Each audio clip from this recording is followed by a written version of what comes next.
untuk sekarang kita akan belajar materi IPA. Untuk pada pagi hari ini, sebelum kita belajar materi IPA, terlebih dulu kita berdoa. Berdoa, silakan. Nah, selesai. Baiklah, materi kita sekarang adalah sistem pencernaan makanan. Sistem pencernaan makanan.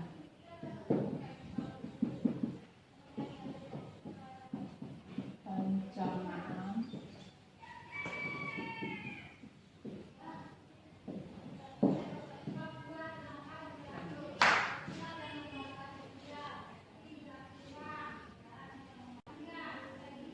Untuk materi sistem pencernaan makanan, kita lanjutkan materi yang kemarin. Setelah kamu membahas materi kalori dan bahan makanan yang terkandung dalam zat makanan tersebut, kita lanjutkan ke materi uji makanan.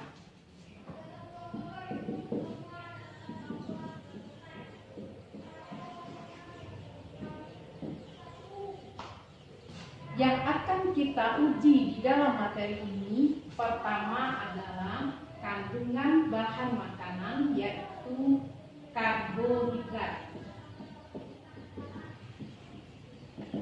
Yang kedua, protein. Yang ketiga, glukosa. Nah, untuk bahan uji makanan tersebut kita adakan praktek dan praktikum. Sebelum itu, Ibu akan mengenalkan bahan-bahan yang diperlukan untuk uji makanan tersebut. Yang pertama, nih, tabung reaksi. Yang kedua, ini mortar dan alu. Ketiga, ini adalah plat tetes. Keempat, lampu spiritus. Yang kelima, zat-zat yang diperlukan untuk uji makanan tersebut. Untuk uji protein kita pergunakan biuret.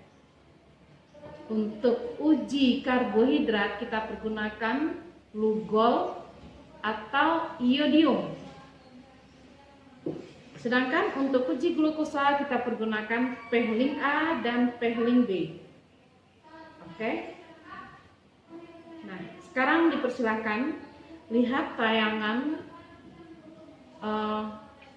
berikut atau materi langkah-langkah urutan kerja untuk menentukan uji karbohidrat, protein, dan glukosa.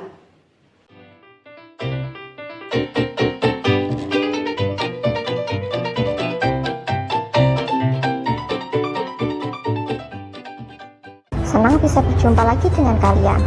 Kali ini, Rita dan Nito akan mengajak kalian untuk belajar mengenai uji karbohidrat, protein, lemak pada makanan.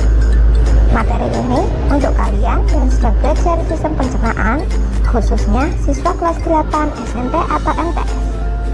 Baiklah, ayo kita belajar.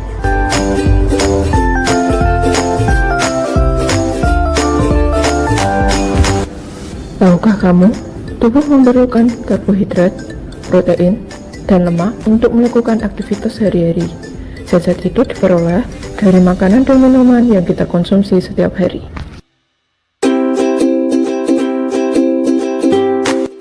Karbohidrat bagi tubuh kita berfungsi sebagai sumber tenaga loh. Karbohidrat banyak dijumpai pada bahan pokok seperti nasi, roti, kentang, jagung, dan singkong. Untuk menguji kandungan karbohidrat, ada zat lain yang perlu kita gunakan, yaitu reagen.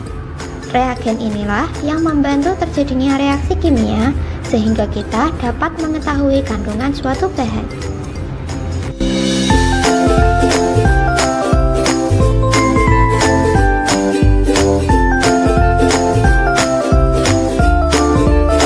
Karbohidrat apabila ditetesi oleh lugol akan menghasilkan warna biru kehitaman. Semakin gelap warnanya, maka semakin banyak pula karbohidratnya. Jelas ya? Sekarang kita akan melakukan uji kandungan glukosa. Glukosa adalah karbohidrat dalam bentuk yang paling sederhana. Reagen yang digunakan dalam uji glukosa adalah Benedict. Nasi yang telah dihancurkan Apabila ditetesi benedik lalu dipanaskan, akan menghasilkan warna oranye. Artinya, nasi yang kita konsumsi itu mengandung glukosa. Sekarang, kita belajar tentang uji lemak ya. Lemak dalam tubuh berfungsi sebagai cadangan makanan.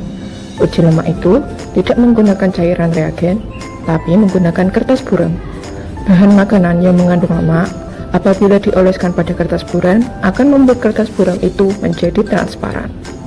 Makanan yang banyak mengandung lemak, contohnya adalah daging, mentega, kuning telur, alpukat kacang tanah, kelapa, dan keju. Uji makanan selanjutnya adalah protein. Protein berfungsi untuk pertumbuhan dan perkembangan tubuh manusia, serta menggantikan sel-sel tubuh yang rusak. Adapun contoh makanan yang mengandung protein yaitu ayam, telur, ikan, tempe, dan sayuran.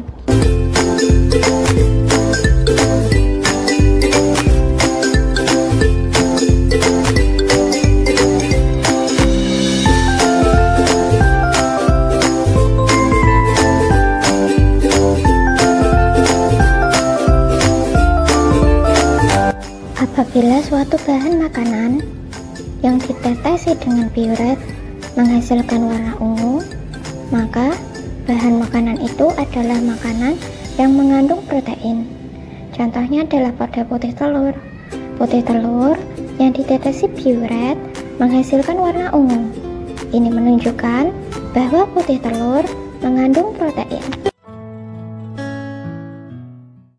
Setelah kita melakukan percobaan praktikum tadi untuk melakukan uji karbohidrat, protein, dan glukosa, sekarang dapat kita simpulkan hasil dari percobaan tersebut. Pertama, jika karbohidrat ditetesi dengan iodium atau glucol, maka menghasilkan warna biru atau kehitam-hitaman.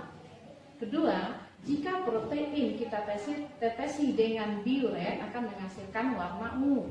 Ketiga, jika bahan makanan mengandung glukosa, jika kita tetesi dengan phenyl A dan phenyl B, akan menghasilkan warna jingga atau kuning atau warna merah bata. Nah, inilah kesimpulan praktikum materi kita pada hari ini. Setelah selesai praktikum, ayo nak, kita simpan alat-alat kembali. Sebelum kita simpan, kita bersihkan terlebih dahulu.